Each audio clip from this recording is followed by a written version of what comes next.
Cepeke has said a song come to you in different ways. And most of the hits I've written up to last week, things like Long Time, I actually saw Kitchener singing that melody on stage. Sometimes I dream melodies. Now, on other times you could get ideas out of conversation. Somebody says something slick, and I go back to things like party hopping when what's his name again? Falcon was on a little stress, so he came by me this Saturday, and I couldn't get rid of him. And, you know, he just having me going from one point to the next island wide.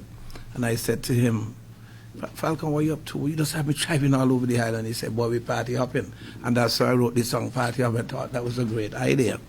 But, you know, coming back to the basics, you could either write a factual song, like Folk Got Rich, I was just relating the facts as I knew them. It was, you know, you always had to be very careful that you report the facts accurately, so that to refer to the amount of rainfall and the damage. Or you could write a philosophical song, something that, like a song I wrote, like Who is the Richest Man in the Grave? I wrote that for Pink Panther in Trinidad. I also wrote a song, you know, which is pretty philosophical again, about attending my own funeral and what I expect and what I saw, what I heard, you know. And that's one way. And another way, it could be just a satire, political satire on anything. These ideas come to you.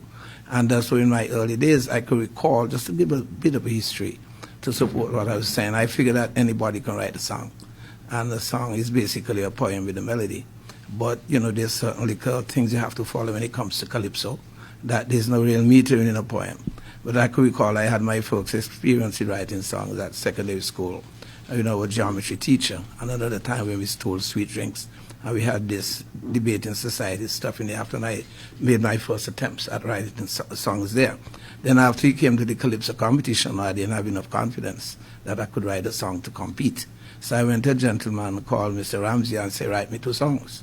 And he started singing some nonsense about egg-soup and football pools. And I went to him and said, but this is rubbish, I could do better than that. And I wrote my first song there. And from since that I've been writing, because I was disappointed. This guy was the editor of the newspaper and talking nonsense. And I was determined I'd do my own song. But certain guidelines you have to follow, you know, like I was fortunate to buy a couple of lyrics books, you know, that give you guidance in writing, like cohesion, development of the idea. Sometimes you even have to sacrifice a rhyme just to have the idea progressing. Yeah, Paps was a master and be at singing unrhymed calypsos. You know, they were master that, you know, but you know, they tend to click when you have rhyme. They tend to click, you know, chick, click, chick, you know, that kind of way. And also the metering is important on the melody. And I always feel that melody is very important. And I try to avoid heavy literature because somebody had a song which Wrangler took with him called Songwriter's Cookbook, where they tell you to use the language of the street, easily understood, easily remembered, hit you one time. So I tend to stay away from words that I feel the ordinary man will have to look up, you know, in sort of writing. And those are the sort of guidelines I follow. I have a key that when I write a line, I have to ask myself certain questions about the line. And if you're not answered 100%, I know the line is wrong. And I know sometimes when me and Cepeke working together, and we get stuck, he'll call what we call a glorious pad.